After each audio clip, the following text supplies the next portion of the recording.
Hello orchid fans, what's up? Welcome back to my channel. I hope you're doing well, and today I've got a video for you which is a care collab, and we will be talking about this beautiful snake orchid which is also called Oeceoclades spathulifera. Can you actually believe I was able to pronounce this name without stopping and butchering the name? You know, when I did unboxing of this guy, I honestly could not even pronounce the name at all. So it's Oeceoclades spathulifera. So this care collab video is with Ninja Orchids and Sully Sharon, and so the purpose of these care collab videos is we've got the same orchid, and we are basically just you know, talking about how we take care of this orchid in our climate and our setup. So the whole purpose is that you guys can get information about the same plant grown in different environments, so that hopefully you can find the best information for your own setup. And you know, to me, one of the main advantages of a care collabs is that it just proves that you can grow orchids in very different ways. So, you know, if you hear people saying, do this with your orchid, grow it in that, or, you know, water it once a week, grow it in bark, or, you know, this orchid is not going to do well for you. Honestly, don't listen to these people. If people can actually tell you so confidently what you need to do with your orchid, they probably don't know much at all. Because there are so many different ways of growing orchids. You can grow them pretty much anywhere, as long as you can kind of replicate the environment that they like, you know, you will be totally fine. So that's the main purpose of these care collabs. You know, it's not to tell you what to do with your plant, it's to show you how you can grow it, how other people are growing it, and hopefully that will give you some ideas of what you can do. So without further ado, let me get right into it. So this plant here, so you can see its beautiful leaves, and that's why it's called snake orchid. My plant is a seedling. As you can see, it's tiny, so it's a little bit difficult to see the patterning of the leaves. Usually they are kind of brownish, grayish kind of color. It honestly looks like a snake skin, and that's why it's called a snake plant. So this plant is a desert orchid, so it grows in deserts. It loves loads of sun, loads of heat.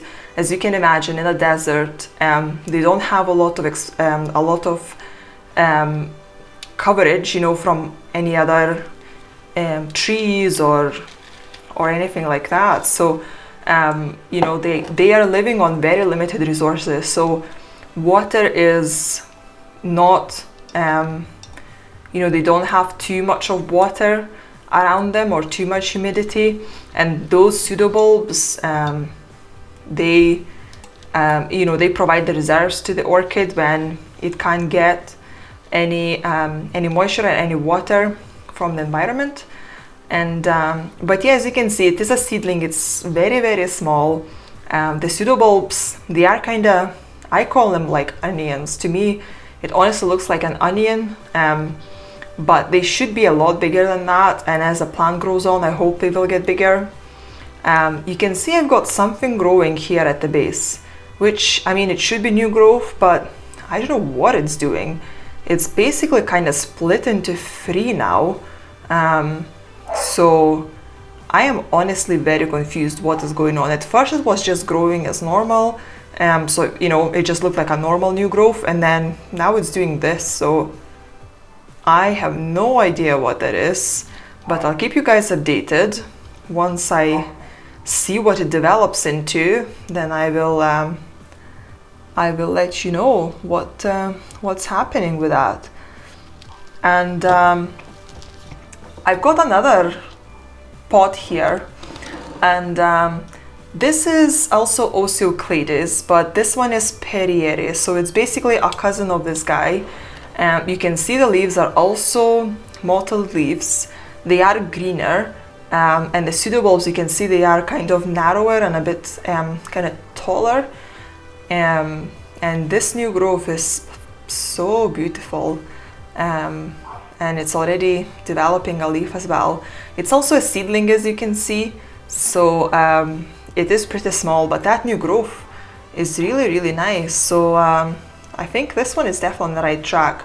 Again, same kind of desert orchid, you know, they're grown very similarly, or they grow in similar environments.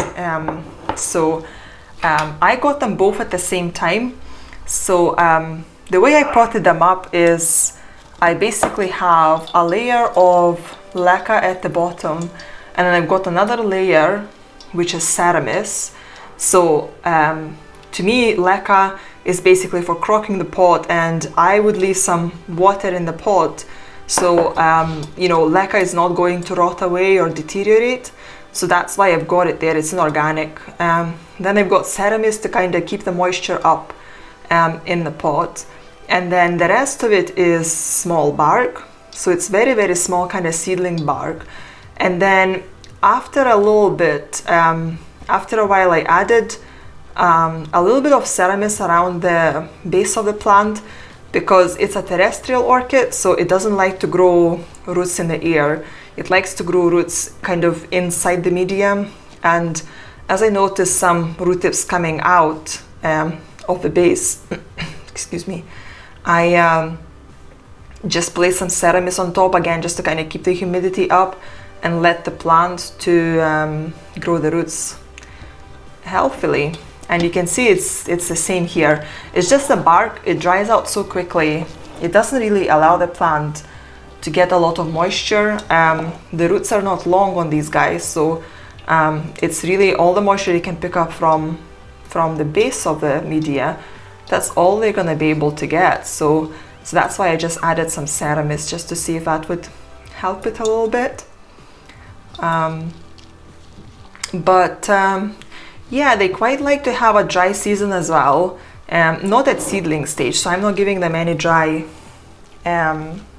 you know, any kind of dry periods. But once they're kind of fully grown adult plants, they would get a dry period, so a resting period, no fertilizer, very little water, just to kind of keep them going. But they basically don't grow during that season, so there is no point in chucking fertilizer and water at them.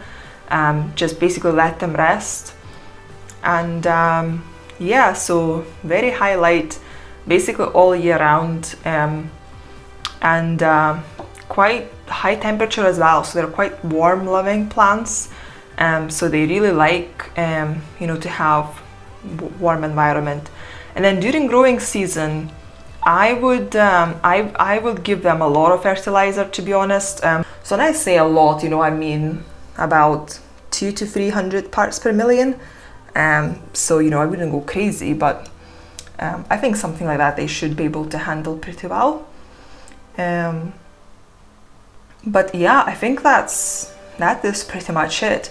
You know, given they are terrestrial orchids, you don't have to grow them like in bark. I chose very small kind of seedling bark, so there is not a lot of air in the media, but it is still very well draining media. But I mean, these guys can be grown in all kinds of stuff. Since they're terrestrial, I think that they are a bit more tolerant. You know, I probably wouldn't go with mounting them or anything like that, just purely because, you know, they're not epiphytic. So I think that they would actually prefer to grow in the media.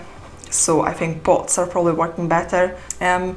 But I think that's pretty much it. I think I covered everything that I know about these plants. And yeah, feel free to you know, check out the other channels, check their videos out. I'll put the links to their videos in the description below, so that it's easy for you to find them.